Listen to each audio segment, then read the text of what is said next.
Урматтуу кыргыз элим, кечеки соц тармакка тарап кеткен видео тууралуу түшүндүрмө берип коеюн дедим эле.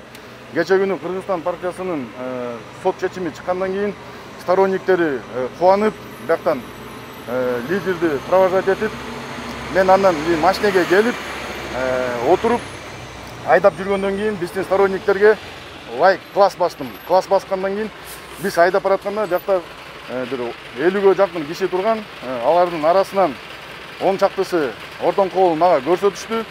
Мен эмоцияга алдырып, аларга мага көрсөткөн кишилерге мен аларга көрсөттүм. Урматтуу элим, бул кечеки видеодо мен болчумун. Калган топ бул видеону саясатка аралаштырып, бөлөк бирөөлөрдү жаманатты кылып, жала жаап атышат. Жаман кишинин өзү өтпөсө да сөзү өтөт болуп атат да азыркы маалда. Ошон үчүн мен силерге түшүндүрмө бердим кыскача. Бул видеодо мен болчумун.